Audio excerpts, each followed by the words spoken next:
Hello and welcome to The B-Side, where we take an honest look at the UK music industry.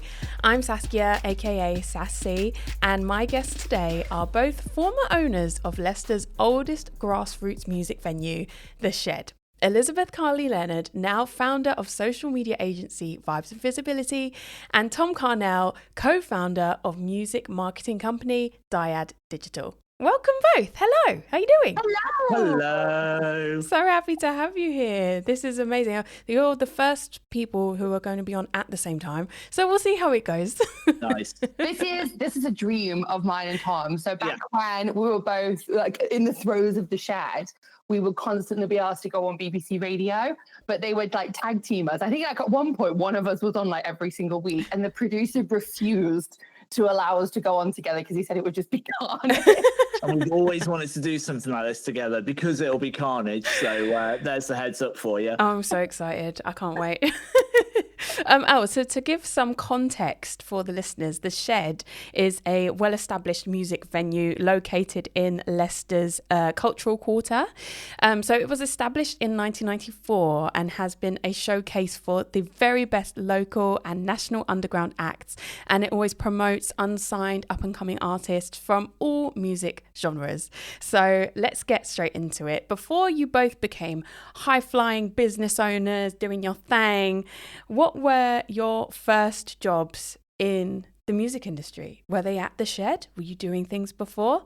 So I came out of uni, age-old story. Couldn't get a job because I was overqualified and underexperienced. So I thought, fuck it, I'll just make my own job. So I started tour managing bands. Well, I was a merch girl right at the beginning because I bullied a band that I liked to let me go on tour with them. Didn't get paid. I was just there for the vibes. And then I was like, oh, I'd love to be a tour manager. But at that point, I think I was like 21 years old. I didn't actually know what that meant. So I found this band, again, bullied them into allowing me to do it. They hoodwinked me into believing that a tour manager managed the band, booked the shows, drove the van, sorted out the merch, did their social media, everything. They were like, yeah, this is what a tour manager does, but we can't pay you, but we'll give you a percentage of things. I was like, great, I'll do it all. So then I accidentally started managing this band in like a really 360 capacity, started running shows up and down the country. And then I had a French band reach out to me to then book their tour and like manage their tour for them. And then that all became something called Dreamy in Colour Productions, which we lovingly shortened to Dick as we were going through the motion. We had merch that said "I love Dick" on it. It was fantastic. That's amazing. And then I got a grant for 25,000, I think 20 or 25 grand, which you think is a lot of money, but it goes like that. And I renovated this old building, the top floor of it, into a recording studio and rehearsal rooms, and had a mezzanine level where touring bands would come and stay, and we would just find mattresses that people donated to us. We had hammocks up there, like random sofa beds I found off Gumtree. And that then became this like really cool thing, and had an amazing team of interns. And that's where Tom and I first crossed paths. Because his band, The Surrealists, they came to our opening party, which I was calling my soft opening at the time, and everybody took the piss out of me for that. And it connected the dots with soft opening and Dick at this point. It was great. Oh, yeah. And then one of Tom's band members, was it Ryan? He hacked into my like TV screens and systems, and then put up like Surrealist logos everywhere. It was That was me and Ryan. We were like, it would be really easy just to download our logo and change it on the screens everywhere. That is ballsy. I like it. And I was too mad. I was too impressed to be mad about it. And then you fast forward a couple of years, and The Shed was the venue where I went to my very first gig. And the previous owner, Kevin, he was like family to me. I spent so much time there. And the plan was for me to take over it in the course of 5 years, because I didn't really know a lot. I was just running around the UK running gigs at this point, having a jolly old time, paying my staff out of a cash drawer that didn't actually have a lock on it. And he said, Liz, I'm up the Swanee at the moment. It's now or never. Somebody's going to buy this building and knock it down and turn it into flats, but I know you don't want that to happen.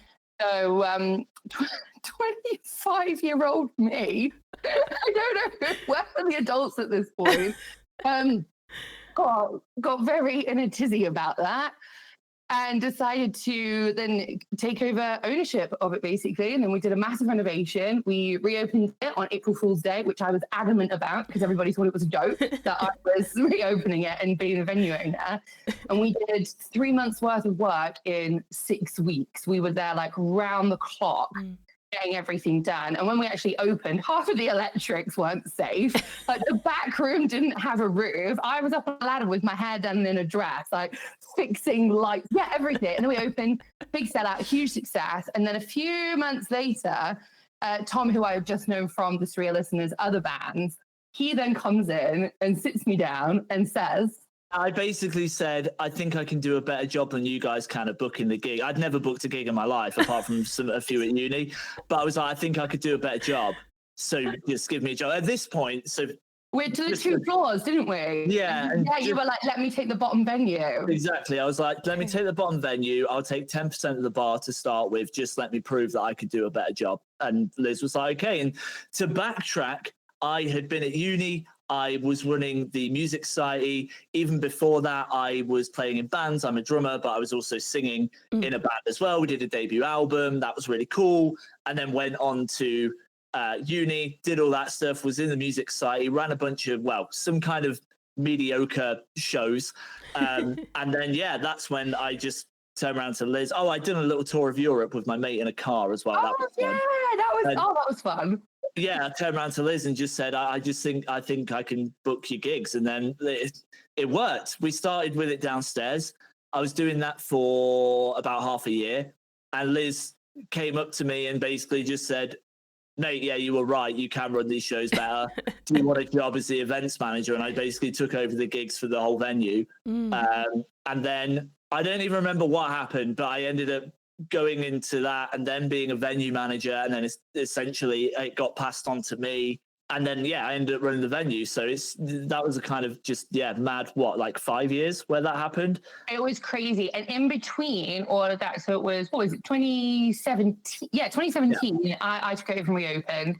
Tom came into the picture towards the end of 2017. Yeah. And I think by the end of 2018, you were just like part of the fucking furniture at that point. I literally lived there. I had nowhere else to go. So all of us there, like a core team, we all lived within a 5-minute walking distance to the venue. So we were, that was our lives. Like our friends were there, our lives were there. We hung out every day, didn't we? Yeah, it was great. And like we got on the gigs that we wanted to see and go to. So it was very rare that you would actually see us going anywhere else. Like we would like work there, drink there, hang out there. But then the pandemic hit, and then Tom and I were like, what the fuck are we supposed to do? And we held on for as long as we could, because I was still in charge at this point. And I tried so hard. I think I'm like a fucking thread. So burnt out. And we tried to keep as many members of staff on as we could, but like one by one, I had to like furlough them and let them go. And we figured out a way to make sure that Tom could then stay on, but he legally wasn't allowed to do work. So he was like trying to support me as a friend, but still trying to do work. And I was like, bro, like you can't, like if I'm furloughing you, you legally can't work. And then it got to a point where my mental health was so fucked that we then sort of like had to flip it. And then I think I took like 2 months away, and then like you were in charge of it. Yeah. And then the roof collapsed. Yeah. God. We had to find 20 grand to replace it. But the insurance company, and I quote, they said the storm wasn't stormy enough to pay for it. So then we started selling everything that wasn't drilled down. We had a bar boot sale, managed to make those money. We raffled off the money that was in the tip jar so people could guess what it was and they could win it. There was like a fiver in it. Hannah did it, like a gig for us, like loads of stuff happened. But throughout that winter, the roofers had to stop work, but the venue wasn't secure. So then Tom and I tag teamed one day in, one day out, fucking freezing in there, surrounded by like frozen water. It's January, no roof, no insulation. We couldn't have the heating on because the heating unit was all on the roof. So we had to leave the heating off sit in that venue. I remember I got back into Sons of Anarchy and I watched the whole series of Sons of Anarchy, just sat there in so many layers, just like freezing. It was fucking awful. Yeah, you couldn't even do any work. You were like so numbed to the cold. Yeah. And then we got through all of that. And then I remember we reopened it. We had this big party and I was crying and people thought they were tears of joy. And I hated that place so much. I was like, I should have just let it collapse. I should have done it. There was something in me that was like, no, we've come this far. I refuse to give up. And our mates' venues were dropping like flies. They were closing left, right, and centre. And Tom and I, say what you want about us, but we are both delusionally ambitious. Like you tell us we're doing something, we're fucking doing it. And then I think it was, so that was we were close to 15 months. So so that would have been end of 21. And then beginning of 22, Tom and I, they basically struck up a deal where I could exit the business without selling it. So I walked away with no money, but Tom could then take on the business without having to put a big chunk of money into it. So how I like to say it is that I threw the keys at him, ran away and went, bye. Essentially, yeah. Like, failed out of the music industry. And like nobody heard from me for a long time whilst I like healed and recovered. So that's it all in a nutshell, really. Yeah. Mad. That is, I'm just so thrown that, in your mid-20s, you guys were like running a place. I actually don't get it. No, I don't either. And I'm like, what the fuck was going on there? Like, we always said, like, we've got no fucking clue what we are doing. Yeah. And we're just making this work. Like, we would have, like, packed out gigs and club nights every week. And we'd just be like, I don't know how. How are we doing this? I think we just had a great ear for music and was just like, this band sound good. Let's just get them in. Nuts ideas. So we decided to host this club night. So one of my mates had been, just before we had the shed, had been running the UK's like most successful alt club night. So he taught like me the tricks of the trade. And we learned a lot about like guerrilla marketing and on a budget. So then when we launched Ambush, which then became like the most popular thing in Leicester for the longest time, we had people going into like sneaking into uni halls, inviting people. We had a van at this point. So we'd like drive around to the student halls and low key, lovingly, slightly sort of kidnap people and like bring them into the venue and stuff like that. And we just didn't follow any like rules or normal things. We didn't wait for things to happen. We were like, right, well, let's do something nuts. And then one day I turned around to Tom and went, Tom, we're going to have themes to Ambush. And like Tom has this sigh that he makes whenever I go, I've got an idea. He goes, right, go on then. I went, we're going to buy a David Attenborough cardboard cutout. Oh, it's so good. 200 David Attenborough masks, and we're going to have a David Attenborough. We had like all of his series playing on our big screen on big screen on the stage, didn't we? I was for this club night, by the way, we went through a few DJs and I just went, fuck it, I'm going to learn how to DJ. So I learned how to DJ. So I was DJing it. We had this big cardboard cutout of David Attenborough that was being passed around. It was great. So good. It was so good. And it was just stuff like that, wasn't it? We were just coming up with what is no one else doing? Yeah. And everyone was doing like pretty cool out there things. And we were like, how can we be different? Let's host a David Attenborough party, and we ended up getting like some mad like guest DJs come in. And we had Shikari in, we had Don Broco in, we had Def Havana in, coming to our little 200 cap venue. Yeah. We spent way more money on them than we had, but it was just so worth it. Because I got the singer of Benji Shikari's phone number, like personal phone number in my phone. Like I've got Frank Tanner's phone number in my phone. Like sometimes I'm scrolling for another contact and I'll forget all about it because it's like a whole other life. Yeah. Like really, it feels like a dream or like a film I once watched. And I'll come across it and I'll be like, that's fucking nuts that phone number is like there, right there. Yeah. I think I drunk texted him when we went to 2000 Trees, Tom. Do you remember? I drunk texted him. Did he respond? No, but I tell you who does. Benji from Skin Dread. He's nice. He's nice. Yeah. And I had we had Sean Smith in from the Blackout as well, and me and my mates went to go and see My Chemical Romance on their reunion shows. And Sean Smith was DJing. He was opening it up. And I was fucking messaging him, asking for requests, and he was playing them. He used to stay at your house as well. Like every time he came down to play, just crashing. Just came across to my house. Yeah, so did Dave McPherson from In Me. He came across to my house one night. But it's just mad because like we just met all of these people because we just knew like a booking agent that booked like some of our favorite bands to go out and DJ. And they would just always email us like, hey, we've got like Def Havana going on a DJ tour. Do you want it? It's like, it's a lot of money. And we were like, yes, we will find the money. Don't worry about the money. We will find it. I think a lot of these agents thought that we were a bigger venue than we were. Oh, definitely how fucking bullshit we were. And like, our promo stuff was like always the tip. We always had like a photographer. We had like really good social media. So it looked like a Live Nation venue at some points. But no, it was just me and Tom and Jazz just fucking about. Yeah, I love that. And grotty venue, and it was great.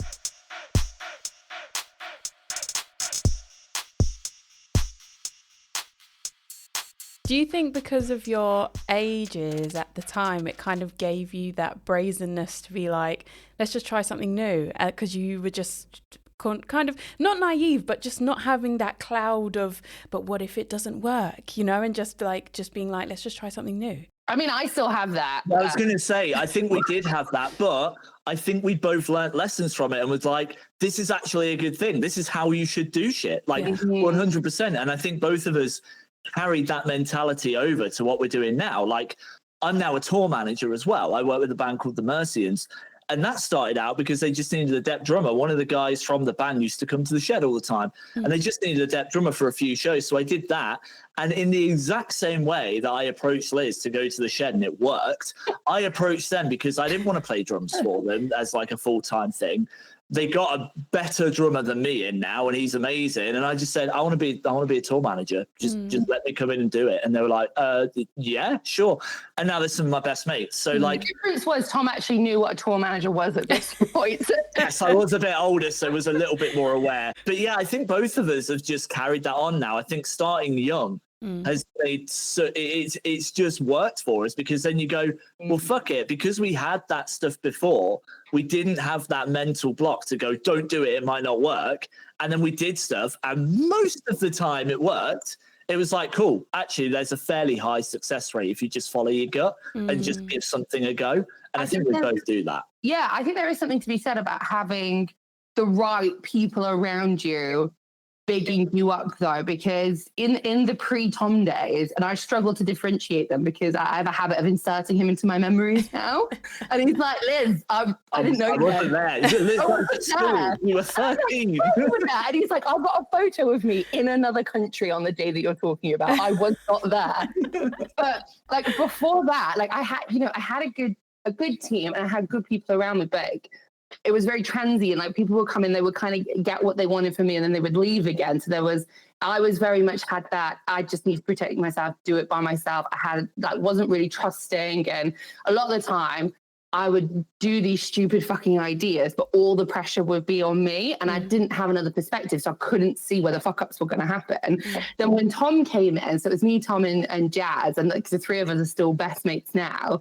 But between the three of us, we'd spitball these ideas, and some of them would be shot down. Like at one point, I wanted to have a club night dedicated to Creeper because I was convinced they were going to be the next big thing. Yeah, that was funny. I love Creeper. Convinced, and then that became Ambush. So it was like the beginning of a good idea that, one of the other team would go, all right, but I'll make it better like this. And someone else will come in and go, let us make it better like this. And like for some teams, like we did have a dickhead on the team. We shall not name him Voldemort. We shall not talk about him.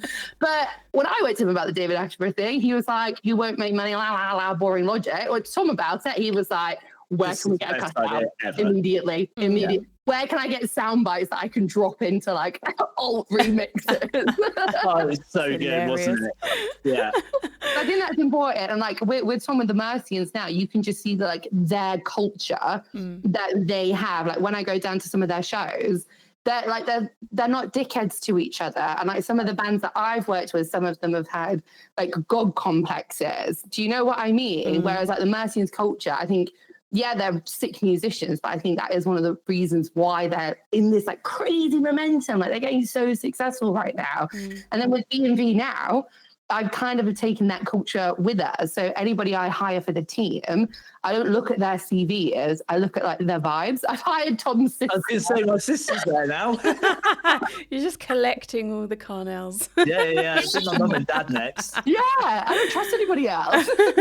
It's about having the right people around you for sure. Like because it's so important, because I think especially for people like myself and Liz who do feed off of each other and feed off of these stupid mad ideas, if you're working with someone that's then like, that's stupid, why would we do that? A, it's really boring and you should not live life that way.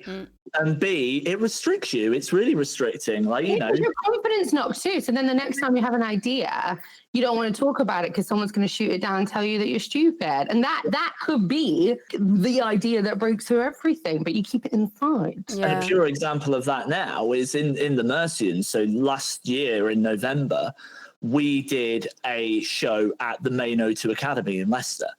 And I think we booked it in like February or March time last year.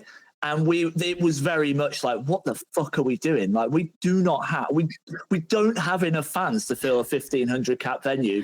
And it was just, we worked so well with Matt, the manager, and all the bandmates together. We're such a unit and such a team that we just went, fuck it.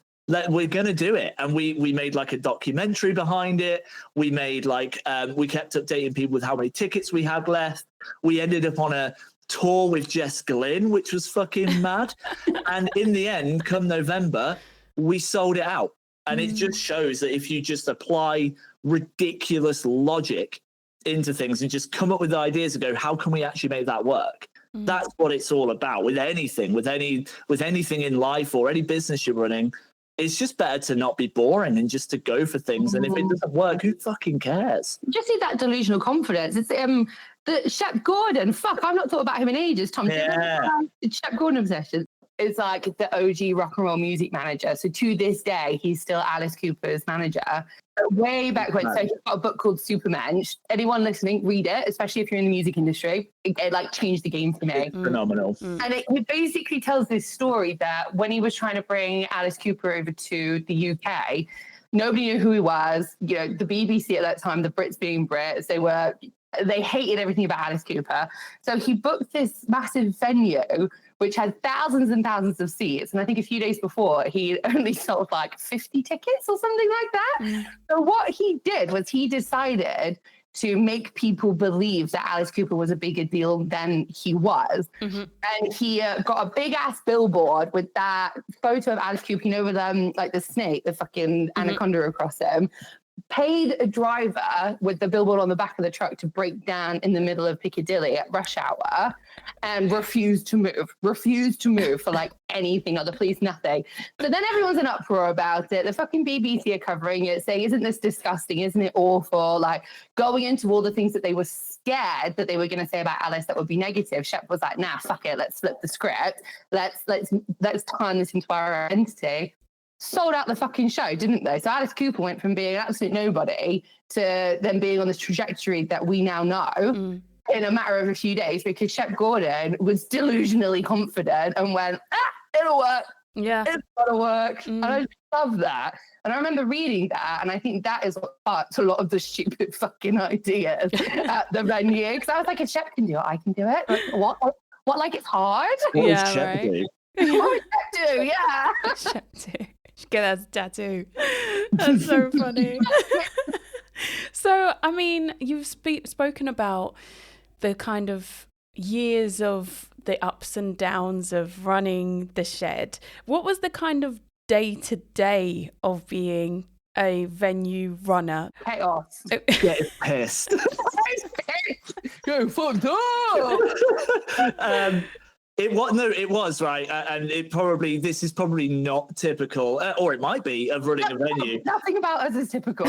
We would literally go into the shed every morning to start. When I first started working there, we started doing like 9 a.m. starts, which is fucking stupid because we were all hungover. Voldemort told us we were supposed to. Yeah, Voldemort told us we were meant to. And then Voldemort ran off to Australia with the bartender, and then we were all a lot happier.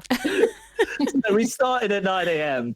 We wouldn't do anything until about 1 p.m. because we were recovering from the hangover the night before. And then normally Liz would turn around to Jazz, who did a lot of the graphic design, and Liz would go, I want something like summery or sunsetty for this event. And then Jazz would have to talk to me for an hour, decipher what the fuck Liz meant, then make what he was doing. Then I would have to go, shit, I've got about 10 bands to reply to get them booked in. Mm-hmm. So we'd book in 10 bands. We'd all have a bit of a laugh, and then it'd hit 5 p.m. And then normally like 4, half 4, wasn't it? We'd get the venue ready to open. Sometimes we'd have like a jam night or like an open mic night. Sometimes we'd have gigs or club nights, depending what was on that day, really.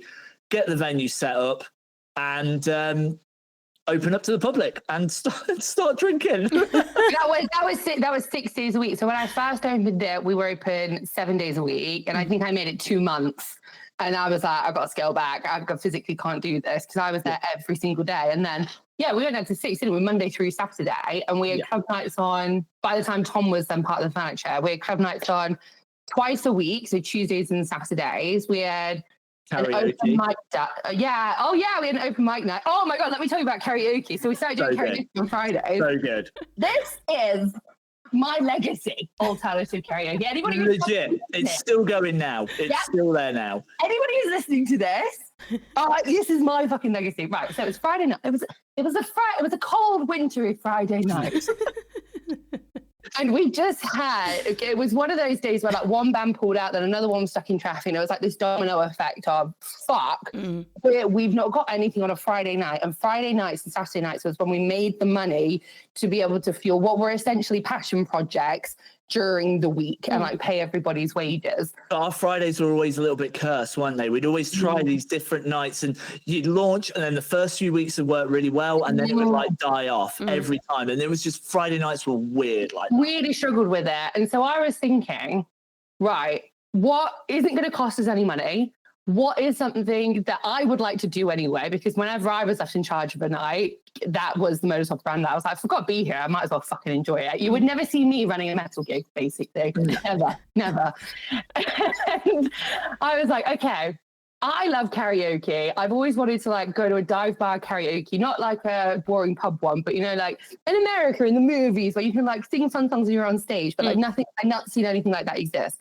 And we had this big fuck off 15-foot LED screen behind the stage, plugged into all of this fancy tech stuff. And I went, we're going to do alternative karaoke, and we're going to put something out right now. It's going to be free entry. We're going to text everybody that we fucking know, and we're going to fill this room. And so the team went off and did what they did. I then got up on the sound desk on the computer, spent 3 or 4 hours downloading videos off YouTube. I was Googling pop covers of this with lyrics. So like everything with pop goes punk, like all the YouTube videos were like lyrics that like fucking emos are like made in their bedroom. And then we printed out bits of paper that then inevitably got ruined within minutes because people spilled drinks all over them. And then we ran alternative karaoke. Then Tom became the host for it. And honestly, people would come down just to see him because he'd like open up and like, can I get an oh yeah? And then the crowd would go, oh yeah. And then he'd go, yeah, fuck yeah. And then the crowd would go, fuck yeah. And then he would go, yeah, stick it in my ass. And then the crowd would go, I don't know where that started. We were just drunk one day and just feeding off, because the thing is, Tom wasn't, I don't think he was supposed to be there that night. And I was like, mate, people fucking love you. Tom will become like a mini celebrity at this point. And I think he was going out on the piss. And I said, if I give you all the drinks, all night, as many as you want, will you stay and will you do this for me? So I think he was like half cut by the time he got on stage at 10 p.m. And it worked. And then we started doing that every single Friday, and it's still running. I love that. It's still going. It's still going. It's definitely the legacy that Liz left. As soon as she said it, we were like, why have we never done that? That's fucking genius. And we made sure like all the songs on there were like rock and metal songs. So it's like, you're not coming here and singing like fucking Mr. Brightside or anything like that. That was a rule. That was no Oasis. You are singing Slipknot, you were singing Metallica, you were singing Sabbath, whoever it is. You're singing metal and rock bands. You are not singing Oasis. Oh, but we broke the rules because Tom and I have a dance routine for Total Eclipse of the Heart. Oh, that is true. Like, we were allowed. Nobody else was allowed. We were allowed, yeah. It was our show. One rule for you guys. No, I'm joking. But people loved it because they were getting up on our main stage where we've had like big bands play, and they were on the stage and they would sing, and some of them would just actually put on a show, wouldn't they? And like we get people writing their names down, you're like, great, they're going up. This is going to be phenomenal. Because we would like, because then the team as well, like the bar staff, like they would stay mostly sober. All right, we would just try to make it fun. Like working in a venue is a fucking shit show. You've got to make it as enjoyable as you can. And so we had to have like a really low money production for it. So whoever wanted some free drinks that night was like running the desk.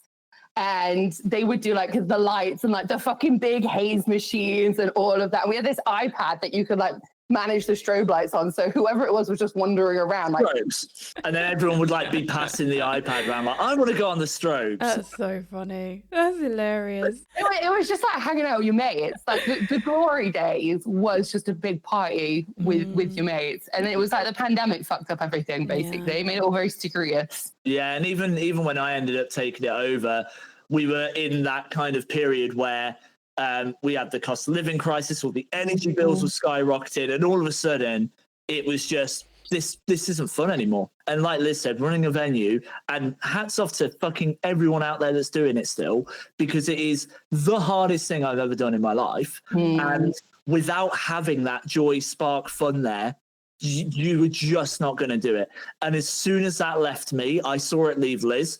As soon as it left me, I was like, I'm not the right person for this. You cannot put your all into it if it's not there, because you just have to be enjoying every single second of it. Because it's fucking 16-hour days at a minimum, at least 5 days a week. And it was, I think I had a slightly easier ride with it because I had Tom, I had him there. And we were so close that when he saw like the joy leaving me and he saw me getting like mentally sicker and sicker, like, I got so stressed out at one point, it affected me physically. And I couldn't, like my legs weren't working. I couldn't walk up the stairs. I had to go to the hospital to get like nerve blocker injections because they said, you need to change your life. And I said, I can't do that. I need to be able to run around. So they just fucking shoved me full of injections instead. But I had him and I had Jazz to like back me up. And then after the pandemic, when I left, Jazz had already left. And Tom, he had a good team, but it wasn't the same. So he didn't have that same level of support that I had. Absolutely. And that sort of leads me into my next question, because you do hear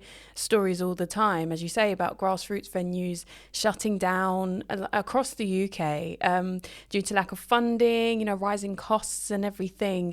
But the shed is still going, even though you guys have left. I guess when you guys were in that position, how do you pull through? Like how, in your respective time there, how do you pull through in a climate like that?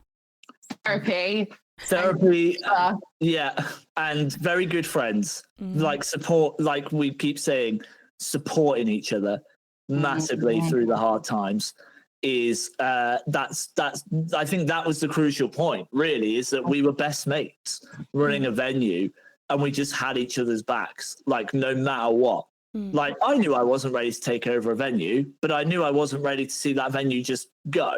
And so when I saw Liz lose that spark and get really ill, I was like, I'll just have it. Like, again, similar to Liz, there were talks of it going to people to turn it into flats and stuff. And it was just like, I don't want that. Literally within 2 months of me having it, that's when all the rising costs of electricity went up and stuff. And it was just, it was a nightmare. But at the same point, I think like when I finally got the guts to tell Tom that I wanted to leave, and I had so much shame around it, like I was shitting myself just telling him, and then we kept it really quiet for a long time because I felt like I'd failed and that I couldn't hack it, and that everything that everybody was saying at the beginning was true and that I should have just tried harder. But looking back on it now, like I tried harder than a lot of like the old boys in the clubs there. Do you know what I mean? And Tom could have I was so scared that he was going to be angry at me for letting him down and for backing out and all of that. And he was just so supportive and was like, right, I can see that you're fucked, basically. Yeah. And And it didn't come as a shock either when you told me. I wasn't like, oh my God, Liz is struggling with this. Yeah. It was like, I'm glad you're finally having that. I thought I was hiding it so well. Not at all. But it was like, I'm just glad you've finally been honest and had the conversation. And I ended up going through an interview process and got a job at a different venue, being a venue manager there. And at the end of the day, it just came to the point where I was like, I love the shed. At that point, it's my home. I love it. I can't just go somewhere else. Like, there is an opportunity for me to take over. So I'm just going to do it. And again, it was going back into that mentality of, fuck it. If it goes wrong, it goes wrong.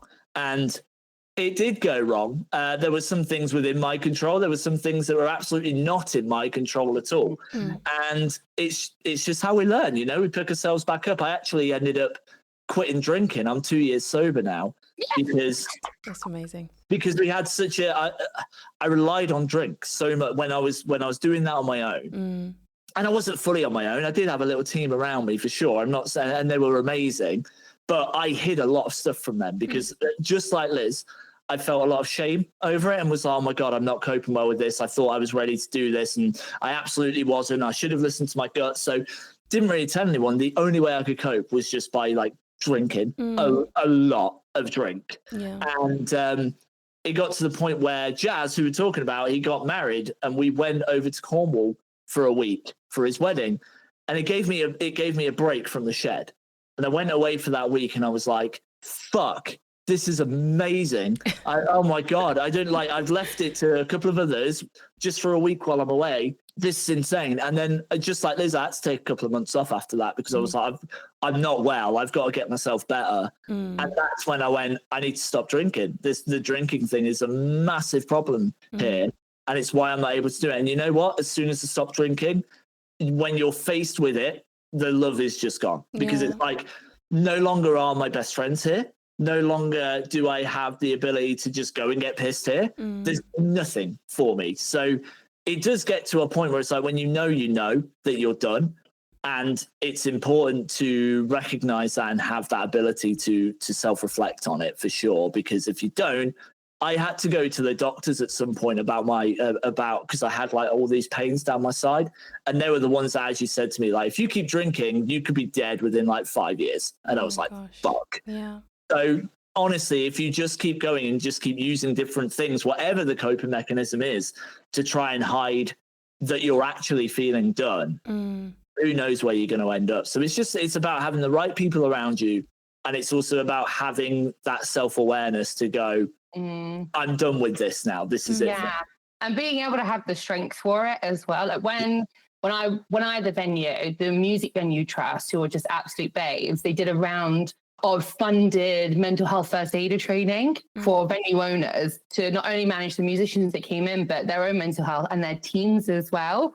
So like learning all about that was amazing for me because it's spoken about a lot more now, but even like 5, 6, 7, 8 years ago, it really wasn't. It was still a bit of a taboo. It was like, oh, you know, go and write another song, you emo sort of thing. Whereas now that it's spoken about, there are safe spaces. It's not embarrassing to be vulnerable anymore. And I think that's one good shift that's really come out of things recently. Because I think I remember there was one moment where like my mum had been in a car accident and she's like very mentally unstable. She's got like paranoid schizophrenia. She's been in a car accident. I got a phone call and I put the phone down and I was like, well, I've got a show to run. Like I physically can't leave. And then Jazz looked at me and went, and I was the only one on the bar that night as well. And Jazz was like, go. We've got this. We'll figure it out. And I said, no one can work tonight. And he went, we'll figure it out. Jazz rang me. He was like, dude, Liz's mum's been in a car accident. Need your help over here. And I was like, yeah, cool. I've got my way over there. What do you need me to do? We need to just go on the bar. I've never worked on a bar before. No, it's fine. It's easy. You'll figure it out. Sure. All right. Yeah. I feel like that. Yeah. Sometimes that's harder than booking acts. Oh my God. Yeah. So much harder. I couldn't remember anyone's drinks orders because I've cut myself. Okay. So I'm going to do some quick fire questions before we wrap up. I've had so much fun, but the time just flies. Were there any artists that you can remember who played the Shed that you thought they're going to be massive? I'm going to see them, Radio 1, Glastonbury, all the rest of it. Slacker, and they're still going, and they made it to Radio 1, and they're doing really cool shit. They're getting played on Kerrang. Their shows are getting bigger and bigger. The Slacker, I know it's quick fire, but I'm just going to say this quick. The Slacker guys have such the right mentality. So many people get so obsessed with marketing themselves online. These guys do anywhere between 300 and 325 gigs every year. They are gigging most days, and they are getting bigger and bigger and bigger by just developing an audience through live. And it's still so important to do. And they are fucking incredible human beings. And I still stand by the fact they're going to be big. These things take time. Definitely Slacker for me. Nice. I think it was All Is a Vow for me. Are they still going? Yeah, no, All Is a Vow as well. They're sweethearts. And still going. They played 2003 and they opened up Download as well. That's amazing. Mental. And I don't know any, like the Slacker and the All Is a Vow guys, I cannot name any people more deserving of success.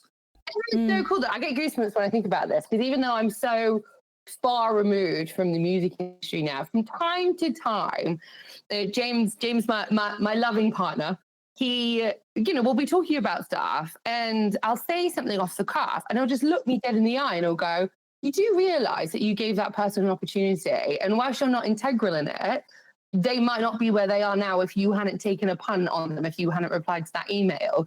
He's cool. He's alternative. He keeps up. He's very cool. He's so much cooler than me. And it literally blows my mind, because he'll be like, "Oh, I'm listening to this band." I'm like, "Oh, I recognise that name. I think they played at the Shed once. What are they up to now?" And he looks at me and he's like, "Yeah, they're a pretty fucking big band." And I'm like, "What?" That's crazy. And I think to be a part of somebody's journey like that is so fucking cool. It feels really, really good, especially when I forget that I had this whole other life and then I'm reminded of it. And one more, me and my mate booked Loathe to play downstairs in our basement. 80 Cat, Loathe were in there. Now they're doing massive things. And that gig, I was like, these guys are going to be fucking big. Now they're doing like US tours. And Conjurer as well, but kind of booked them while they were on the way up anyway, but they're friends of mine, and they're fucking awesome. We had so many good bands, so many good bands there. Love it. Good. Yeah. Did you ever have like rider sort of provisions for bands? Yes, or... and I would make them myself, because I am not about to spend 300 fucking quid on a fucking band's rider. So I had this slow cooker. So I would make spaghetti bolognese and chili con carnes at home, walk it down to the venue, and then in a teeny tiny back crew, I would make it, and they go, "Have you got a rider thing?" So I would just look at them and go, "I've homemade you a meal." And like, when you're fluttering your eyelashes as an exhausted, crazy person, they're not going to say, "Where's my hummus?" Are they? No. Mm-hmm. So, I tell you what, if you're in a band and you play at the Shed and you got one of Liz's like banging homemade chilies, you know that's the best rider you've ever had. There it is.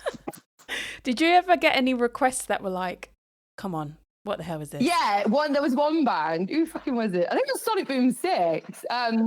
I think they wanted a very specific sushi from a very specific place that doesn't exist in Leicester. Like Leicester doesn't even have an Itsu. Do you know what I mean? So I had to like, luckily I was friends with a couple of them, and like their tour manager sent through that rider. So sometimes the bands don't really get a say in it. The tour manager takes the list and then goes, "Now we can do better." Which I just think is a dick move. So I messaged them and I was like, "Do you really need all of this? Or do you just want to come over and like have some food beforehand?" And they were like, "No, we don't need the specific sushi from this specific place. Like, it's fine. We're just grateful for anything." Benji from Skin Dread, we can't legally talk about his rider. I was like, she's going to say it. To be honest, I think there was some times where people would put in riders, and I've done this as a tour manager now myself, so I can empathise. And you don't realise the size of the venue sometimes, and you send it over and you go, and you get we would just be honest and respond, be like, "We're a 200 cap venue, especially if they're a bigger artist. We're already paying you this fee. Like, we are not making money on this. There is no way we can get all of this shit in. We're really sorry. Do you want a homemade chili?" And then, yeah, absolutely, and it's just like, it was very rare, and I can't even remember it happening at all, really, where anyone would turn around and say, "No, that shit, we want everything." My favorite one, we had a French band come over, and it was a tech rider they sent me. And in France, they do like big stadium tours, but they're not really known in the UK. But they accidentally sent me their stadium tour rider, and I looked at it and I was like, we can't fit 2 drum kits on our stage, and we can't do all that. And I was like really, really panicking. And the tour manager emailed me back, and he was like, "Dude, I'm so sorry, I sent you the wrong fucking rider." Oh, thank God. Yeah.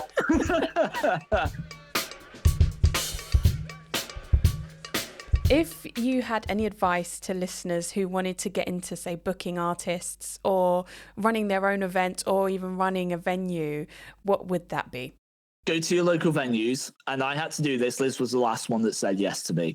Go to every local venue in your town and say, I can put gigs on better than you. Give me a chance. I'll take 10% of the bar. And I did it, and it fucking works. You will make no money at all for like at least 6 months. Do not expect to make money, because it is unrealistic when you were trying to prove yourself. But go into every venue you can and say, let me put on some shows. You don't have to be as brash as I was and say, I can do it better than you. I was very confident I could. If you're not that confident that you can, maybe just turn around and say, can I have a go? Because if you're offering it and you're saying, whatever your bar makes, I'll make 10%, people aren't going to turn that down, really. This is it. And I think one of the biggest things that I learned pre-Shed, when I was tour manager / booking agent for a lot of bands, was that venues don't want to take a punt on smaller bands who don't know anyone, which is fair enough, because then I learned years later how tough it is on the venue side of things. So what I did was I took matters into my own hands, and I started hiring all the venues up and down the country. So I'd find ones where I would only have to pay like 50, 60 quid for the tech, or we would like strike up a bar deal or something like that. And what I then did was, the band that I was booking a tour for, I would make sure that they were opening or main support for a big headline band in that city. And in exchange, I'd say, you can come back here and not necessarily support this same band, but we'll get you on a show. And so we had this big whiteboard up at the studio that had everything on it. And it got to the point where I was running like 13 gigs in one night. But because I was so adamant, and I think you've got to believe in yourself so fucking much that it's going to work and just fucking ignore everybody else, that I had shows running like in Manchester, Leeds, London, Southampton, Leicester, fucking everywhere, so that these bands could have a chance, because no one's going to fucking say yes. Otherwise. So I think if people are saying no to you, you've just got to find another route and go, right, well, if it doesn't exist, I'll create it. I'll just do it myself. And on that note, make sure you are the person that says yes to everything. Just say yes to everything, because it's fun. It makes life a lot more interesting. Don't be a dick. Just don't be a dick. Don't be a dick. Don't be a dick. That's good advice. What are your favourite songs or artists right now? Because these things change. I mean, I knew you were going to say Taylor Swift when I wrote the question. This is going to say Taylor Swift. Sabrina Carpenter, Chapel Road. I am a girly hand pop. Pass me my Ugg boots. Give me a vanilla ice latte. I am fine not being cool anymore. I am happy. This is fine because you were never cool in the first place. I pretended to be at least. My top artist right now is Turnstile. They just put out the Never Enough album. I thought you were going to say Taylor Swift. I did go to the Eras tour as well. I'm not going to lie. I'm also a Swiftie. But no, Turnstile are my top band at the minute for sure. I really love a band called The Midnight. They're putting some new stuff out soon. I'm going to see them live, and everything as well. Fucking awesome band. But yeah, right at the top right now is Turnstile. I listen to the Never Enough album literally every day while I'm doing my washing up in my kitchen. Oh, you know what, actually? I did go and see Bill Murray. Did I say that? Oh, yeah, that's sick. Yeah, to be fair, and I really enjoyed Bill Murray. They were supporting, who was it? Yeah. Was it Sleep Token they were supporting? Yes. Fucking Sleep Token. Got so bored, like I wandered off many times. Bill Murray, sick. It was enough to make me stop listening to Taylor Swift for a day. That's how good Bill Murray are. There you go. I mean, if that's not an endorsement. Yeah. Oh, guys, thank you so much. Elizabeth, Carly Leonard and Tom Carnell. Thank you. Thank you. Thanks for having us. Where can people find you on socials? Go on, Liz, you go first. Oh, I was going to let you go first. Oh, okay. You can find me at TW Carnell on everything. That's my personal. You can find Dyad Digital, DYAD on there. I don't post on there a lot because I've just merged a company we're called Momentum Music. So you can find us on there. We run a free marketing course for artists so they can learn how to market their music and treat their music a bit more like a business. Yeah, so if anybody here is in the music industry, go and hang out with Tom first and foremost. I'm fun to hang out with, I promise. He can really help you. However, if you would like to see what life looks like after the music industry, I am Elizabeth.CarlyLeonard on all platforms. That is Elizabeth with an S, ELISABETH. And Vibes of Visibility is my social media agency as well. Amazing. Make sure you check them out, guys. And you can find me at Saskia Kumba on everything. You can follow at the B-Side Music Pod, and you can even email us at the bsidemusicpod@gmail.com for any suggestions, questions, or comments. Thanks, everyone. Next time. Thank you. Thank you. Send weird rider requests.